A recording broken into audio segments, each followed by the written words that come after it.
light within our hearts, light within our thoughts, light within our words. May one and all and everything, blessed and loved, ever be. Welcome. I am Sister Who. With me today, I have my friend Joyce Buteyn-Garrett. Good job. What we wanted to talk about today, for all the scientific minds out there, of course, this is horrendously challenging. I think there's enough throughout human history that has happened that we can't really legitimately say there's nothing there. But we have to go on speculation because reality is still way ahead of our ability to measure it. And in some cases even to perceive it. How did we phrase it? The soul is the landing strip for God. I was speculating with a colleague once I think it was during my master's program, while I was working on my master's degree, that in some future time, if we ever succeed in finally mapping the human brain, my suspicion is that that part of the brain which is most active and most associated with relating to paranormal activity will be found to be the part of the brain through which the divine speaks to the individual, or to the individual. Because we do all have separate minds. For whatever we have in common, there's still, at least within this life, this feeling of distinct individuality. So, when we discussed this before, we realized it was a complex subject. Of course. And again, where does consciousness begin? Where does the soul begin? And how does that interrelate with the physical? Well, and on a similar note, not exactly the focus of this show, I'm concerned that for some people, God has become totally synonymous with a church or a synagogue or a mosque or some institution of religion, instead of recognizing that, or at least in my belief, to make, to create a minimum of accessibility. I envision God as being the embodiment of greatest wisdom and greatest love. I also consider God to exist in a sense outside of time, within time but not bound by time.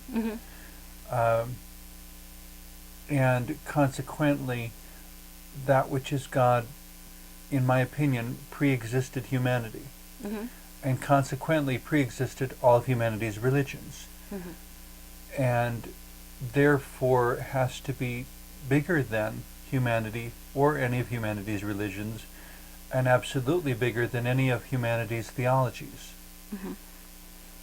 And so in contemplating the soul as the landing strip for God, if you will, that point through which or by which or at which the finite and the infinite connect, and in some widely varying way communicate. Does that all make sense? It all makes absolute sense, because it's complex in that God is something we cannot understand and is without time. The dimension of time allows for a body to exist, and for experience to exist, and for relationship to exist, where nothing else isn't necessarily nothing, but is everything. So the best way I can describe it, really two ways, is one, when we create something. Say you take an artist who creates a painting. It didn't exist at some point, but then thought began to work within the mind and within the body. and enough thought to make the hands move and to identify. Everything starts as an everything idea. starts as an idea. And so, in a sense, we are an idea of God. It is manifested. That's manifested. But the beauty is that it's manifested in a way that allows us freedom. We're not puppets. Mm-hmm. And so we have a I freedom. take major issue with religious approaches that insist upon robotic obedience or people, well, on the negative phrasing of it is the devil made me do it. Yeah, as if there was nothing going on inside. That, but in a similar sort of way, I'm sure there have been people throughout history who would say, I'm doing this because God wants me to, or I'm doing this because I have to, God ordered me to do it. Mm-hmm. I guess I would say even the prophet Jonah had a choice. Yeah. God wanted something to happen, and so he made sure Jonah got to Nineveh, according to the biblical story, but that was not Jonah's choice. Mm-hmm. Could Jonah have legitimately said, well, God made me do it? Mm-hmm. Yes and no. Yeah. Even outside of Nineveh, God did not reduce Jonah to a puppet. Mm-hmm. The two of them even argued. Mm-hmm. The vine grew up and then died, and God and Jonah are arguing about, you're worried about your silly vine, and yet you couldn't have compassion on a city full of people, like I did? Yeah. And, because Jonah didn't particularly like the Ninevites. Mm-hmm. And he wasn't a particularly enthusiastic prophet because he wanted them all destroyed. And what would have happened if Jonah had said no? He had that right. And would Jonah have disappeared in flames of fire? Would God have disowned him? I don't know. I'm not sure we'll ever find out, but yeah. I suspect if Jonah had said no, there would probably God would have found somebody else. I think. I don't know. And probably the same outcome for the people of Nineveh would have happened because clearly they were ready to repent of whatever evil they were doing. I think it would have been, the tragedy would be that Jonah would have been placed such that he would have to witness it and regret for the rest of his life that he was unwilling to play a role in it. Yeah.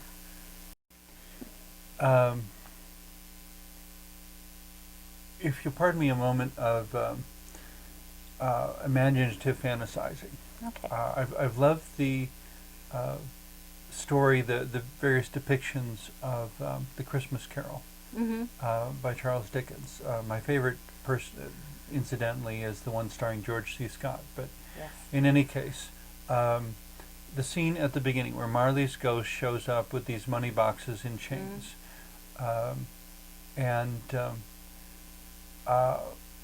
I was contemplating that whole scene once, and I thought, it would be interesting if we open those boxes and see what's in them. Because the presumption is always that there were the money boxes full of all the money that, of course, was non-negotiable. There's nothing he could buy with it now that he was dead. My suggestion was that when we open those boxes, we get to see all the missed opportunities. In the same way that if Jonah had said no, and he's sitting outside of Nineveh basically watching somebody else do the job, and the people of Nineveh repent, and everybody's happy except him. And he has to live the rest of his life regretting that he told God no. That he could have been part of a historic event, and he was more interested in harboring his grudge. And in the end, all he would have had, was his grudge. No joy, no celebration, no accomplishment, no nothing. Nothing but a grudge to show for having lived. Yeah. That's pretty tragic failure of a life. Well, I think the story itself is an amazing story of redemption and inner awareness, contemplation. He went inside whether it was mystical or whether it was a dream or whatever, he chose at some point, whether he knew it or not, to look at his past, to make a different choice, to change things. And so I see it as a very powerful Christmas story of our... You're referring to Ebenezer Scrooge. Yes, yes, Okay. yes, sorry. Didn't make that clear. Not Jonah. Not Jonah, no, sorry. But yeah, the whole reason it works is that Yeah. he listened. yes, exactly. And the interesting thing to me also is that they didn't create anything. Mm-hmm. All the three ghosts did was point to pieces that he created. Mm-hmm. And there are a lot of times where certain religious zealots want to talk about God's judgment. Yeah. And my opinion for a long time has been that God doesn't need to judge us. We do a perfectly good job of judging ourselves. You said it better than I could. That's what I love about that story. Is It's not God's judgment. no, It's but Ebenezer seeing for the first time how Ebenezer has judged Ebenezer. and it was a perfect example of how he projected it onto his environment. Mhm. He judged Blamed everybody else. blamed everyone, judged everyone, saw only the worst Mhm. as he saw in himself. And And forgot how much he had Yeah. turned his back on. Well, and in a sense, how much he turned his back on himself. yes, And to get back to our topic, how much he turned his back on his own soul. hmm That whether he chose to do it through this religion or that one, the point was Ebenezer, prior to Christmas Eve, hadn't done anything at all. hmm yeah, He exactly. had completely, absolutely neglected his spiritual health. Not paying attention to relating to anything greater than himself. hmm Anything at all. His vertical and horizontal.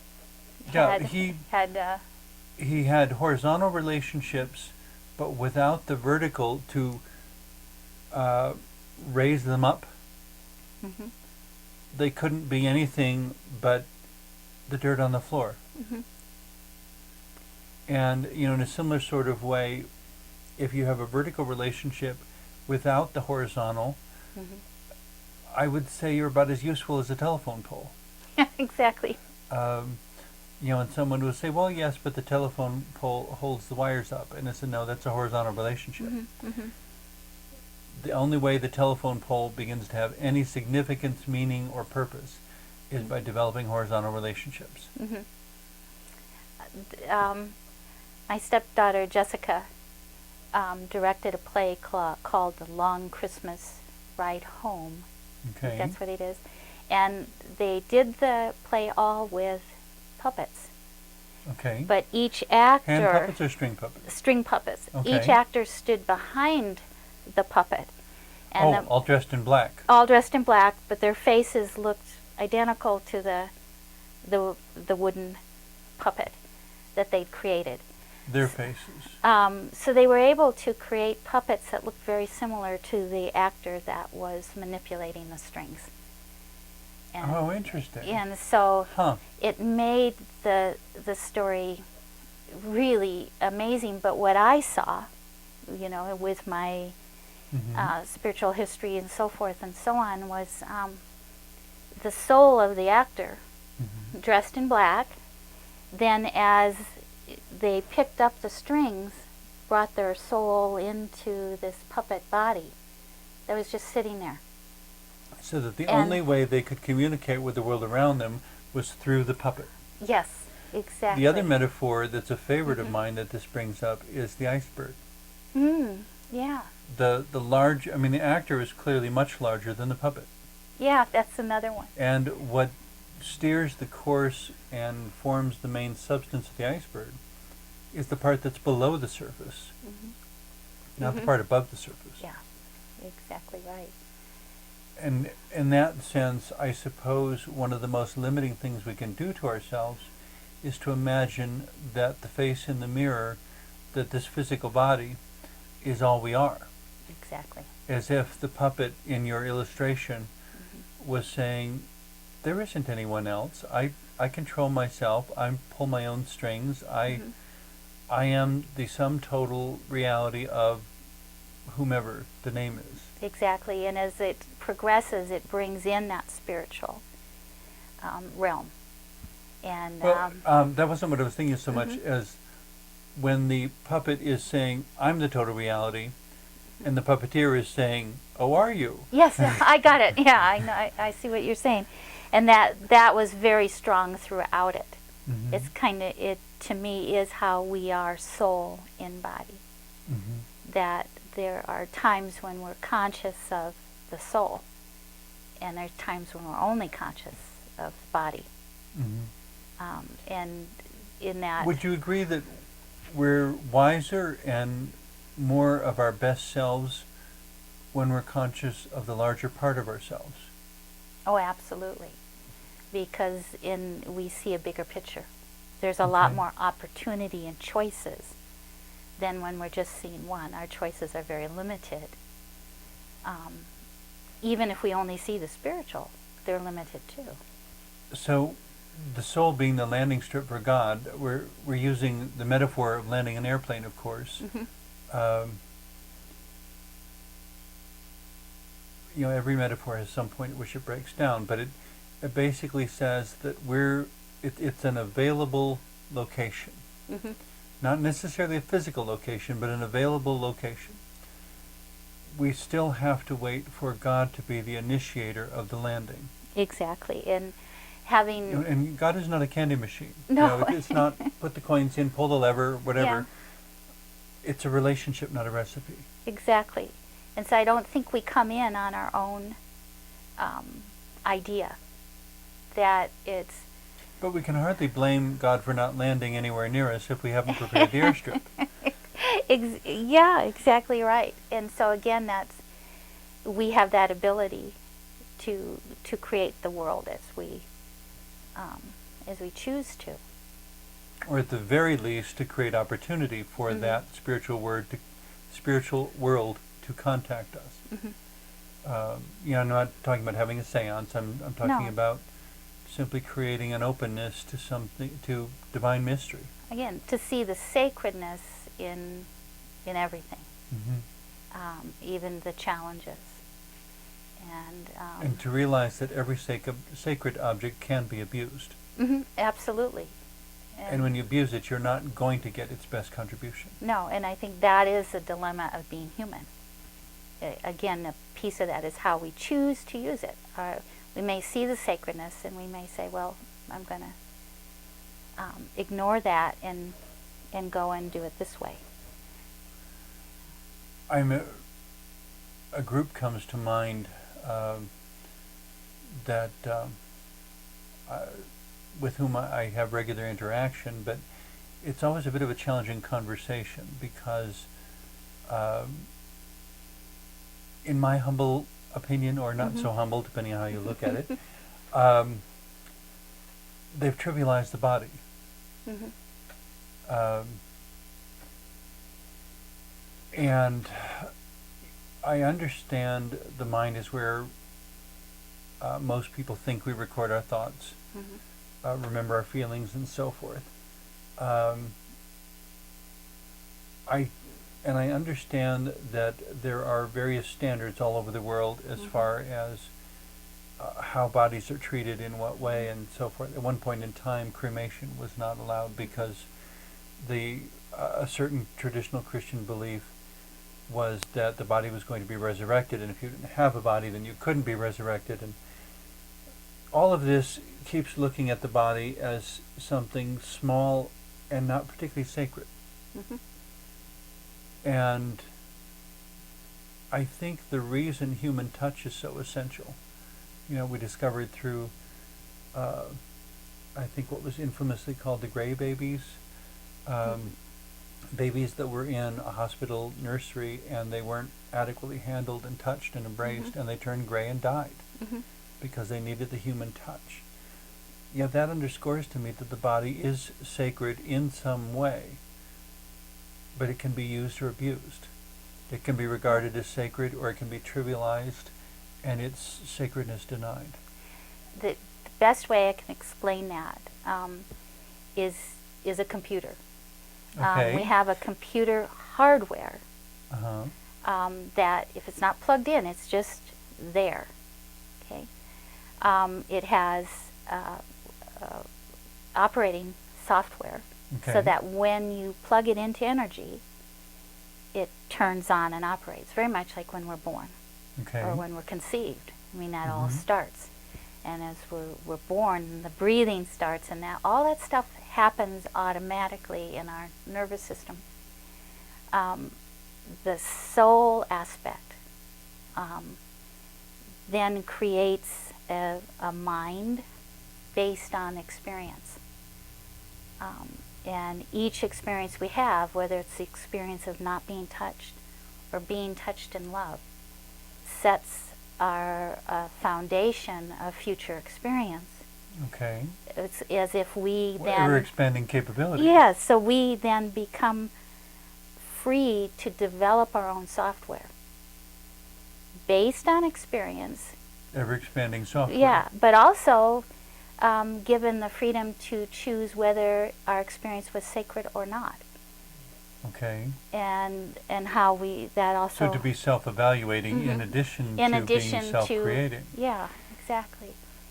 And also and yet never independent of whatever electricity is coming through that power cord. Exactly, but also in a world that has some boundaries. And I think that's kind of how our beginnings and our endings, where we have a life... Even when you network computers, there's still individual terminals of that computer system. And that the software still has its own little quirks, which is odd. Sometimes based on hardware, sometimes based on software. Well, and they are quite literally dependent upon power from a higher source. And I think that we as humans have created computers basically in some way of mirroring or representing the body and the soul, and trying to do our best to understand our own consciousness.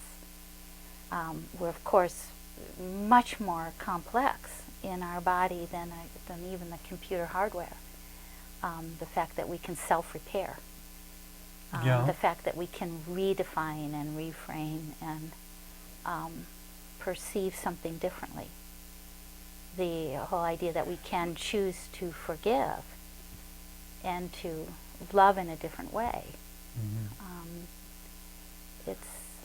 I'm nervous, well, as I often say, there's always a point at which every metaphor breaks down.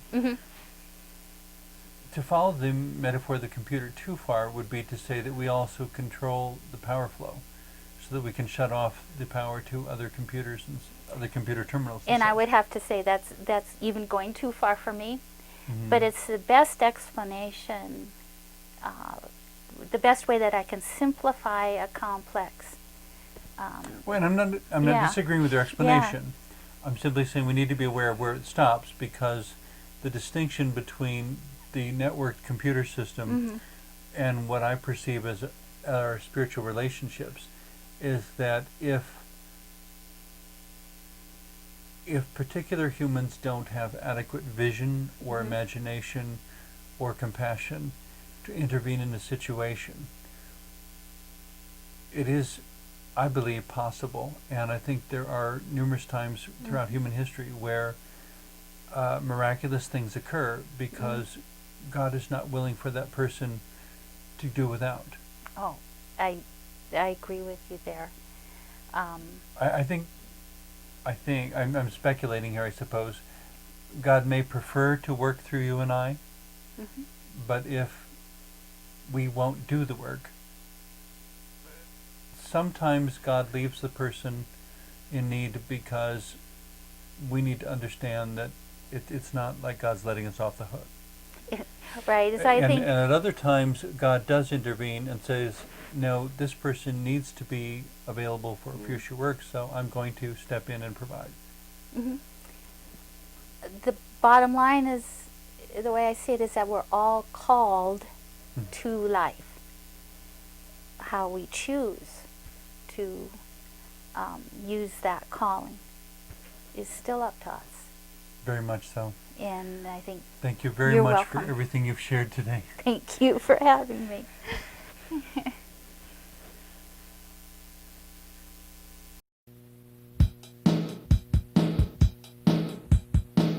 you.